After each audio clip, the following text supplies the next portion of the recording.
जनता को परेशान करने के लिए जो पुनर्गठन किया जा रहा है ये बहुत ही गलत। 3 पंचायतों को पार करते हुए उनको जालीला में भेजा गया है, ये अन्याय कहलाता है। नेताजी ने अपने दादाजी के नाम से पंचायत बना दी, ये कोई तरीका है उनका? अगर रविंद्र सिंह से बदला लेना उसको हरा दो। घर बैठे कमाए 1500 रुपए प्रतिदिन, वो भी विदाउट इन्वेस्टमेंट। बस डाउनलोड करें बैंक साथी ऐप, फ्री ट्रेनिंग लेकर कमाना शुरू करें। बैंक साथी से जुड़कर 15 लाख लोगों के सपने हुए पूरे। अब बारी है आपकी। इस बार जो नेता है उनको परेशान नहीं किया जा रहा है। तो जनता नेताओं को परेशान करे तो हमें उसमें कोई तकलीफ नहीं। मेरा गांव किसी और काम में डाल दे, किसी और पंचायत में डाल दे, उसे मुझे कोई तकलीफ नहीं। कपूर साहब को कोई तकलीफ नहीं, कर्नल साहब को कोई तकलीफ नहीं। आम लोगों को जो परेशान किया जा रहा है, आम लोगों की भावनाओं के साथ जो खिलवाड़ किया जा रहा है, इस सहन से परे। पंचायत मुख्यालय 500 मीटर पे है पहला, और नया पंचायत मुख्यालय बनाया जा रहा है वो 23 किलोमीटर दूर बनाया जा रहा है, ये गलत है। जनता को परेशान करने के लिए जो पुनर्गठन किया जा रहा है ये बहुत ही गलत है। इसके कई उदाहरण हैं, मैं आपको 1-2 उदाहरण भी बताऊंगा। हमारे शिव विधानसभा में एक पंचायत बनाई जा रही है जालीला। जालीला को बनाने के लिए एक गांव है धोड़किया, उसको डाला जा रहा है जालीला में। धोड़कियों की वर्तमान पंचायत जोड़ेजोग बस्ती है, धोड़किया को जोड़ेजोग बस्ती आना पड़ेगा। फिर एक पंचायत आएगी कोटड़ा जाना पड़ेगा, और एक नई उन्होंने प्रस्तावित की है झरी, वो भी बीच में आएगी। 3 पंचायतों को पार करते हुए उनको जालीला में भेजा गया है, ये अन्याय कहलाता है। ऐसे कई उदाहरण है, ऐसे लोगों को परेशान करने की नीयत से जो काम किए जा रहे हैं ये बड़ा गलत है। इन्होंने इस बार कई ऐसी पंचायतें जो बनी हुई है उनको खत्म भी किया है। हमारे पड़ोस में जैसलमेर जिले के मामला हो, चाहे धौरीमना का मामला हो, चाहे बालोतरा का मामला हो, और बाड़मेर जिले में भी ऐसी कई पंचायतें हैं जिनके नाम चेंज किए जा रहे हैं, उन पंचायतों को खत्म किया जा रहा है। ये जो नई परंपरा शुरू कर रहे हैं ये बड़ी गलत है। समय कब पलट जाएगा किसी को कोई पता नहीं। मैं जहाँ जितने भी लोग पधारे हैं, कांग्रेस पार्टी के कार्यकर्ता भारी संख्या में पधारे हैं, मैं आप सबसे ये कहना चाहता हूँ, आप चिंता न करें, भविष्य अपना है, और भविष्य में जब सरकार बनेगी ये जो कह रहे हैं इससे भी ज्यादा उनका खिलाफ करेंगे। गलत पंचायत बने उनको तोड़ करके वापस सही जगह भी कर दिया जाएगा, आप चिंता न करें। अभी जो ये समय चल रहा है, आप यहाँ हजारों की संख्या में आए हैं एक छोटे से आह्वान पे, फिर अपन एक संगठित रूप से जरूरत पड़े तो और भी धरना और प्रदर्शन करेंगे।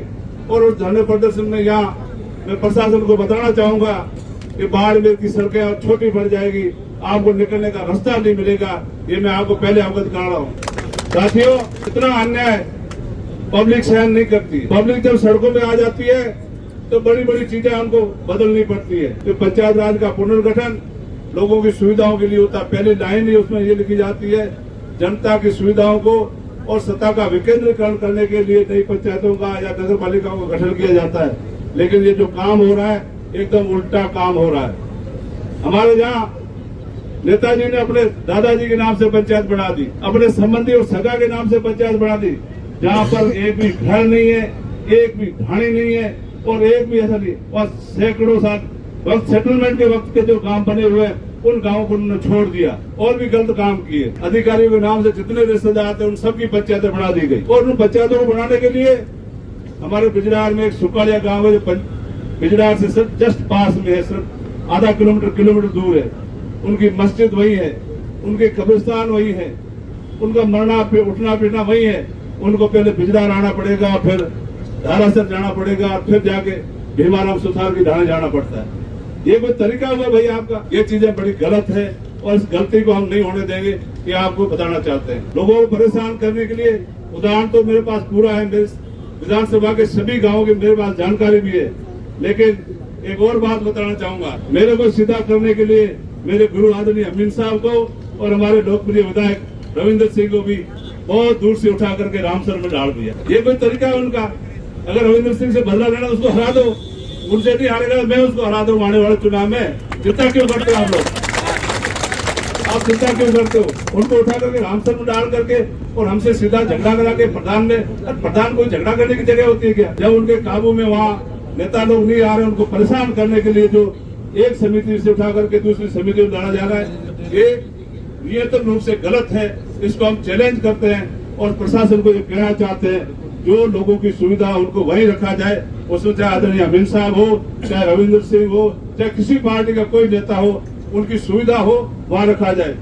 पहले जो परिश्रम हुआ पिछली बार, एक भी परिवेदना किसी की नहीं आई, किसी ने कोई ज्यादा शिकायत नहीं की, छोटी मोटी शिकायतों को छोड़कर। इस बार आप देख रहे होंगे, मैं पत्रकार बंधुओं को बताना चाहूंगा, कलेक्ट्रेट में हमेशा हजारों की संख्या में लोग आते हैं और प्रशासन ने भी पता नहीं क्यों इतना क्या दबाव इनके ऊपर आंखें मूंद ली है। पहले का 2500, फिर का 2000, फिर का 10% छूट, फिर का 20% छूट, अब 1200 की आप पंचायत बना रहे। हाँ, विशेष परिस्थिति में आप बढ़ा सकते हो, ऐसी कोई परिस्थिति नहीं। बिना परिस्थिति के, बिना कोई जरूरत के आप नई पंचायतें बनाने के लिए लोगों को परेशान कर रहे हैं, जनता को परेशान कर रहे हैं। किसी नेता को परेशान करें उससे कोई फर्क नहीं पड़ता, जनता को परेशान करना गलत है। और ये संवैधानिक जो हक है जनता का विरोध करने का, आप सावधान रहें, समझ जाएं, इनको ठीक करें, इन लोगों की भावनाओं का कदर करें, इनको सुने। अगर इनको नहीं सुनेंगे तो बहुत बड़ा आंदोलन होगा। और आने वाले समय में जिस पार्टी के पता नहीं क्या क्या नाम रख रखे हैं, कोई पावर सेंटर, कोई सुपर सेंटर, ये power centre super centre permanent नहीं होते भाई। कर्नल सोनाराम जी भी MP रहे, MLA रहे, कई पदों पे रहे, ये भी कहते थे, लेकिन आज अपने बीच में है, इतने सीनियर आदमी है, इनकी भी कोई शिकायत तो बताओ आप। इन्होंने भी की है ना, पहले परिसीमन किए होंगे, पुनर्गठन किए होंगे, कोई शिकायत नहीं आती थी, लोगों की सुनते थे, लेकिन आज कोई सुनने वाला ही नहीं है।